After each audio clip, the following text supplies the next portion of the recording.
Hello, I just came in from getting my mail. Do you ever wonder to yourself how the mail person knows where to take the mail to? Well, before any mail can be sent, there has to be an address written in the middle of the envelope. This address tells the mail person where to deliver the mail to. If you don't already know me, my name is Miss Myers, and today I'm going to be teaching you how to write an address. So, why do we need to know how to write an address anyways?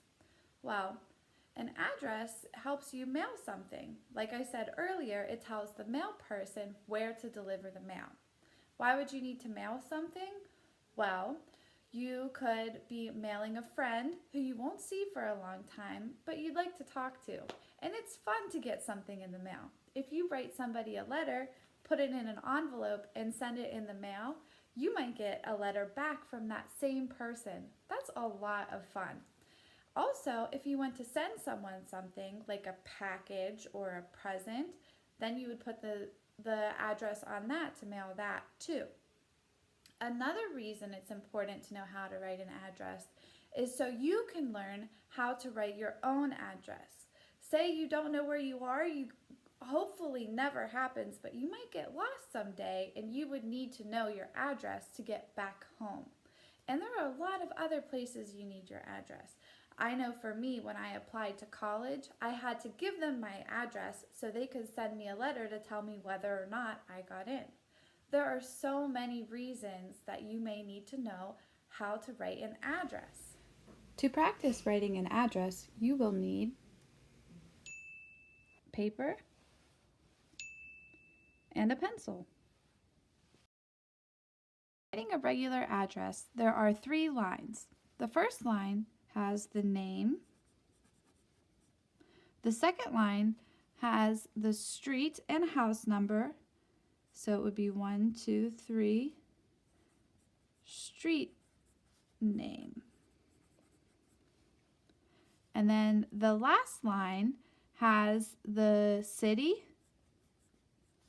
the state, and the zip code, which is a 5-digit number.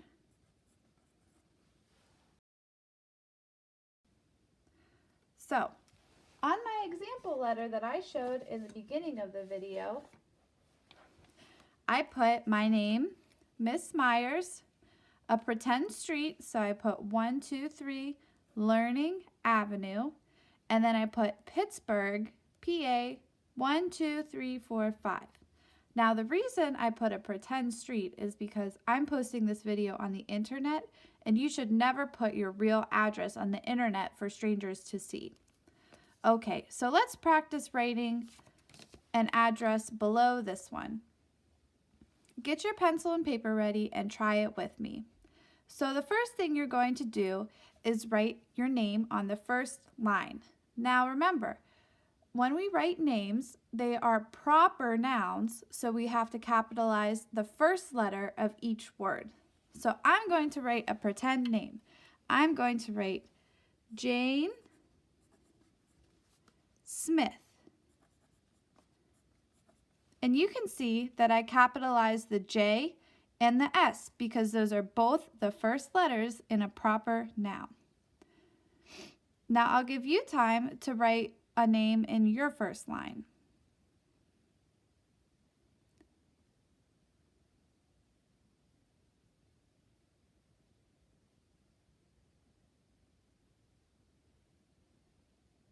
Great. Now let's move on to the second line. Again, I'm going to make up a street because you should never put your address or anyone else's real address on the internet for strangers to see. So I am going to write 456 Sunny Street. Now, when you're writing a street name, those are also proper nouns, so you would capitalize the beginning letter of both of those.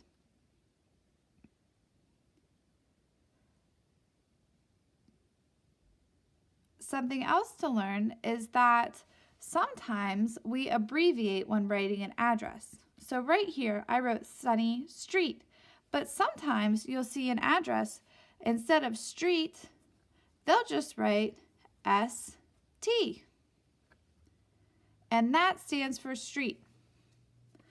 Also, if you look at my example address that I used, this says AVE.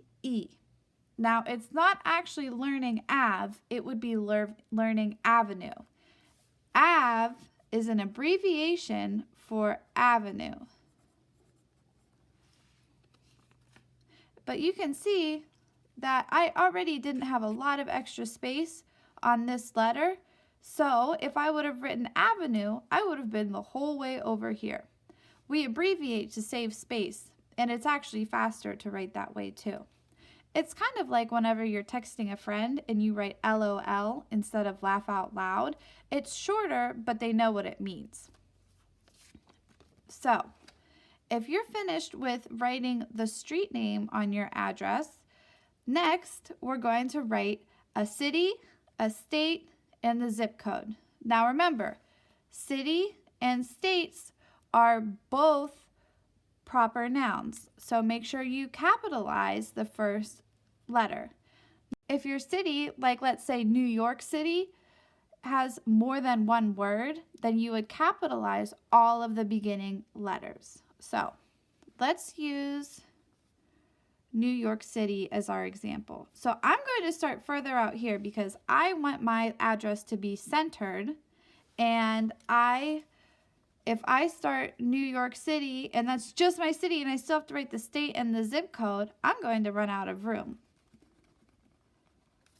So I think it's going to take me a lot of space to write this. So I'm going to start the whole way out here. So New York City. See, I have 3 capital letters because each word is part of a proper noun. And then after this, I have to add a comma because you have to know that the city is done and then this is where the state starts. So you need a comma between the city and the state because they're both words that do not go together. But you do not need a comma after state because this is a number, so you should know that they don't go together. So, New York City. Now, this is supposed to say Pittsburgh, Pennsylvania. Does this say Pennsylvania here? No, it doesn't. This says PA, which is another abbreviation like the word avenue. So even though I only wrote PA, it actually stands for Pennsylvania. So what I am going to do is for the state, I'm going to write the abbreviation for New York. Now that one's easy because it's 2 words, so it's the first letter of each word. So it's NY. Now I know my students should all have an address in Pennsylvania. So here's the abbreviation for Pennsylvania. But if you're watching this video and you live in a different state, ask an adult to figure out what the abbreviation is for your state. Or if you're sending mail to somebody in another state, you would have to find that abbreviation too. Now, we have our address. We have the name, the street name, and we have the city, the state, and the last thing we need is a zip code. Zip codes were invented to help mail travel more quickly. Having a code for each area helps mail to be sorted faster by the post office. The faster the mail is sorted, the sooner it will make it to its destination. Again, I'm making up a zip code so that I'm not putting anyone's real address on the internet.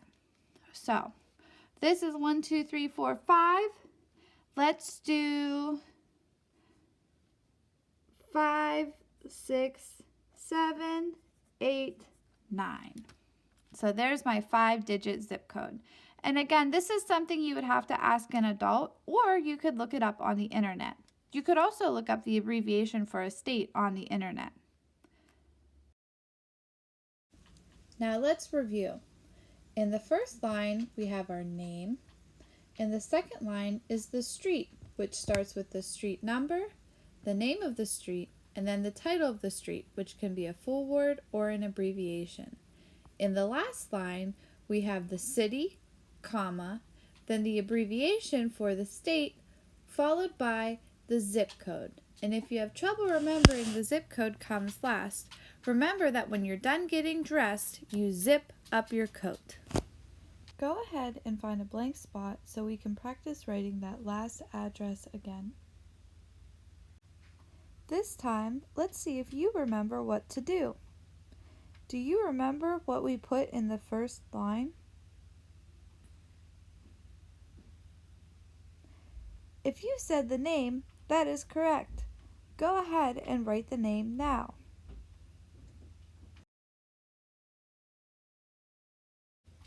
Okay, we have the name in the first line. Now, do you remember what goes in the second line? If you said the street, that is correct. Go ahead and write the street now. We've made it to the last line. Do you remember what 3 things go in the last line of an address? If you said the city, the state, and then the zip code, that is correct. Now a bonus question, do you remember what the punctuation is called that goes between the city and the state? If you said comma, you are on fire. Great job! If you have the materials at home, you can mail your own letter. You will need an envelope, a pen, and a stamp. Talk with an adult and figure out where you would like to send your mail to. Then, take your pen and write that address in the middle of your envelope. I recommend practicing first in pencil on a separate piece of paper because I've wasted a lot of envelopes by making mistakes when I write in pen. Once you have your address copied onto your envelope, you can place your stamp in the top right corner. Now you have the perfect way to mail a note or a picture to a family member or friend. Have an adult help you place it in a mailbox for the mail person to come get and take away. I hope you get something back. Thank you so much for spending time with me learning how to write an address. Hopefully you'll be back soon and we can learn something else new. Goodbye!